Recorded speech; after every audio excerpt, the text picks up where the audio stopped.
یوں تو رسول اللہ صلی اللہ علیہ وآلہ وسلم کی تمام نسبتیں ہی بے مثال ہیں، لیکن ایک ایسی شخصیت بھی تاریخ میں ثبت ہے جو ظاہری طور پر نبی کریم صلی اللہ علیہ وآلہ وسلم سے نہ مل سکی، مگر ان کا عشق رسول اتنا سچا، اتنا گہرا اور خالص تھا کہ خود نبی کریم صلی اللہ علیہ وآلہ وسلم نے اپنے صحابہ کو ان سے دعا کروانے کی تلقین فرمائی۔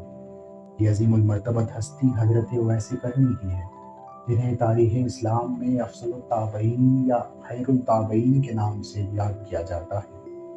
حضرت اویس کرنی کا پورا نام اویس بن عامر الکرنی تھا اور آپ کی کنیت ابو عمر تھی۔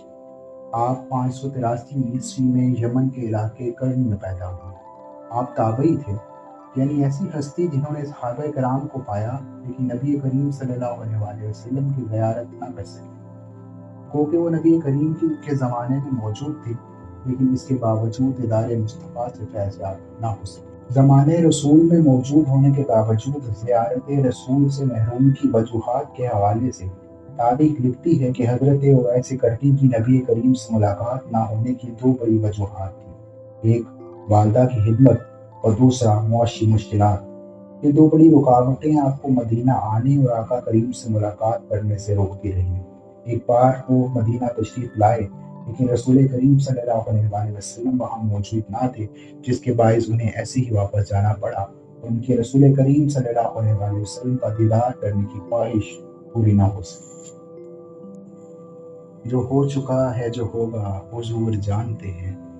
رسول کریم صلی اللہ علیہ وآلہ وسلم کو حضرت اویس کرنی سے بے پناہ روحانی محبت ہے، حالانکہ ملاقات کبھی نہ ہوئی۔ نبی کریم صلی اللہ علیہ وآلہ وسلم نے اپنی وفات سے قبل حضرت عمر اور حضرت علی سے فرمایا، یمن میں ایک شخص ہوگا جس کا نام اویس ہے، میرا ہرکا اس کے پاس لے جانا اور اس سے میری امت کے لیے دعائے مغفرت کروانا، کیونکہ اس کی دعا ضرور قبول ہوگی۔ آپ نے فرمایا کہ وہ شتر بانوں میں نظر آئیں گے۔ حضرت عمر اور حضرت علی کی ملاقات بھی ہوئی۔ رسول کریم صلی اللہ علیہ وآلہ وسلم کی وصیت پر عمل کرتے ہوئے حضرت عمر اور حضرت علی یمن کے قبیلہ کرن گئے اور لوگوں سے حضرت اویس کرنی کا پوچھا۔ لوگوں نے بتایا کہ ایک دیوانہ سکھ آدمی وادی ارنا میں رہتا ہے جو ہمیشہ عبادت میں مشغول رہتا ہے۔ جب یہ دونوں صحابہ وہاں پہنچے تو حضرت اویس نماز میں مصروف تھے۔ نماز کے بعد ان پر سلام پیش کیا گیا، جس پر حضرت اویس نے کہا، وعلیکم السلام یا اصحاب رسول اللہ۔ حضرت اویس کرنی کو وہ خرقہ پیش بھی کیا گیا۔ حضرت اویس کرنی کی شہرت دوام عاشق رسول کی نسبت سے ہے۔ باقی نسبتیں اویس کرنی سے تعلق کی بنیاد پر قابل ذکر تو ہو سکتی ہیں، لیکن ان کا اصل نسب نامہ عشق رسول ہے۔ رہتی دنیا تک جب کبھی عشق رسول کا تذکرہ ہوگا تو آپ کے نام نامی کے تذکرے کے بغیر ادھورا رہے گا۔ عشق رسول اور فناء رسول کی بات ہوگی تو حضرت اویس کرنی کا تذکرہ لازمی ہوگا۔